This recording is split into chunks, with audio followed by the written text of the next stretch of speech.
Bom dia, meus amados. A graça e a paz do Senhor. Eu sou o pastor Rômulo Pereira, da Igreja Batista Palavra da Graça, e hoje nós vamos estudar o Evangelho segundo João, capítulo 16, verso 3, que diz: Farão essas coisas porque não conheceram nem o Pai, nem a mim. Bom, quer dizer que Jesus está dando essa confirmação aos discípulos, que aqueles que estariam perseguindo eles, ofendendo eles, dizendo que eles estavam fazendo tudo errado, ensinando tudo errado, crendo totalmente errado, na verdade, quem não estava conhecendo o Pai, nem a Jesus, eram esses outros. Porque veja só, os discípulos poderiam ficar assustados, sendo poucos e vendo a vasta maioria se opondo a eles. Principalmente eles sendo pouco instruídos. Eram galileus, pessoas simples, enquanto os outros ostentavam os melhores estudos da época. E eles não tinham qualquer poder, qualquer liderança, enquanto os outros eram chefes do templo, líderes das principais sinagogas. Então eles poderiam se sentir intimidados.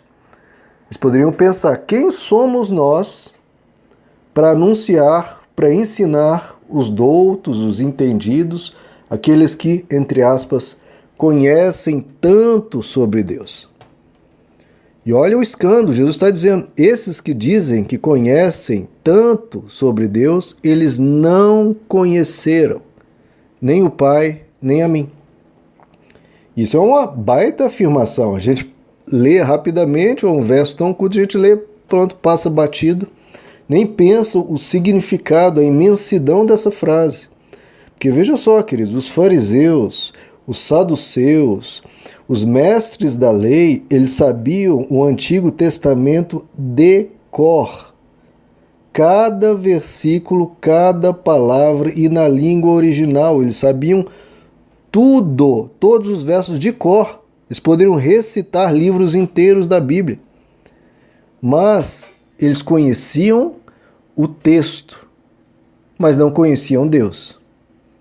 E as pessoas ainda hoje acham isso difícil de entender, mas, queridos, conhecer a Bíblia não é o mesmo que conhecer a Deus.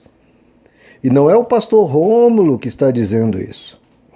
Jesus, o próprio Deus, está dizendo: eles conhecem a Bíblia, mas não me conhecem. É Deus que está dizendo isso.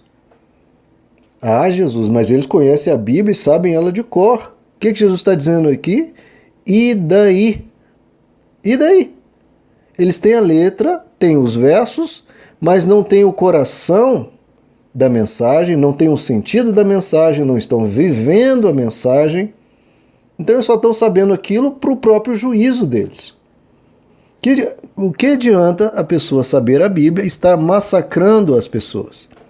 O que adianta ter textos inteiros decorados e quererem matar o próprio Deus? O Deus que estava libertando pessoas que eles haviam aprisionado e estavam explorando. Do que adianta ler sobre o amor e o perdão e estar perseguindo, acusando, isolando, maltratando os outros? Então o que Jesus está dizendo é: se você ama, se você tem compaixão, se você perdoa, se você cuida, se você ajuda, se você faz o bem, você sabe muito mais de Deus na prática do que um PhD em teologia que ofende, humilha, trata mal, trai as pessoas. É o que o apóstolo João diz em 1 João capítulo 4, verso 8, um dos textos que eu mais cito aqui. Aquele que não ama, não adianta, não conhece a Deus, porque Deus é amor. Agora, aquele que ama, esse conhece a Deus e viu a Deus.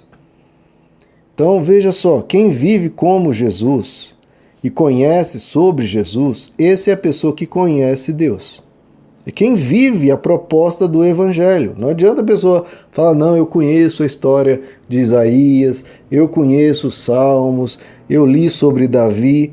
Tudo bem, o que Jesus está dizendo? E daí? Você vive a proposta do Evangelho ou você vive o oposto? Se você vive o oposto, você não conhece nem ao Pai, nem a mim. É o que Jesus está dizendo. Então veja só, o que Jesus está dizendo aos discípulos é: não se impressionem com a maioria. Deus sempre trabalhou com o remanescente. Nós conhecemos a história de Noé. Só ele e a família dele seguiam a Deus, o resto poderiam ter as suas religiões, as suas crenças, mas não davam a mínima para a bondade, para o caminho da paz e do amor. Elias, certa vez, ele clamou a Deus dizendo: Deus, só sobrou a mim. E é claro que a imensa maioria havia se afastado de Deus, mas Deus disse a Elias: calma, Elias. Ainda restaram 7.000 que não dobraram seus joelhos a essas divindades pagãs horrorosas. Jeremias anunciando a mensagem, as pessoas debochando dele, e ele viu a profecia dele acontecer, que era a destruição de Jerusalém, porque as pessoas haviam abandonado a verdade. Então, queridos, não se preocupe que líderes poderosos, nomes famosos, com grandes igrejas, estão por aí dizendo que conhecem a Deus. Esses que dizem conhecer a Deus, se eles vendem Deus e exploram as pessoas, todos eles, não é pastor Rômulo dizendo, é Jesus que está dizendo, todos esses desconhecem completamente a Deus. É Jesus está dizendo, eu não tenho parte com essas pessoas, eles não me conhecem. Aquele trecho que eu cito aqui frequentemente. Jesus, nós profetizamos em teu nome, nós curamos e realizamos milagres grandiosos, nós expulsamos demônios. O que Jesus vai dizer para essas pessoas? Ele diz que Deus vai dizer para essas pessoas, afastai-vos de mim, eu nunca vos conheci. Afastai-vos de mim, vós que praticais a iniquidade. Então adianta profetizar, expulsar demônio, fazer milagres 1000, se essas pessoas difamam o nome de Deus, anunciando o engano, explorando as pessoas pela fé delas e anunciando o que o Evangelho não anuncia. Então a gente tem que ter cuidado com isso. Também na nossa vivência, porque o que Jesus está dizendo aqui também, é esses que perseguem, esses que fazem maldade, esses que ofendem e humilham as pessoas, essas pessoas, não importa a religião do outro lado, se você está perseguindo, está tratando mal, você não está agindo no nome de Deus. Não está. O apóstolo Pedro nos diz, nos ensina como a gente trata pessoas de outras crenças, de outras religiões. 1 Pedro capítulo 3, verso 15. Santifiquem Cristo como Senhor no coração.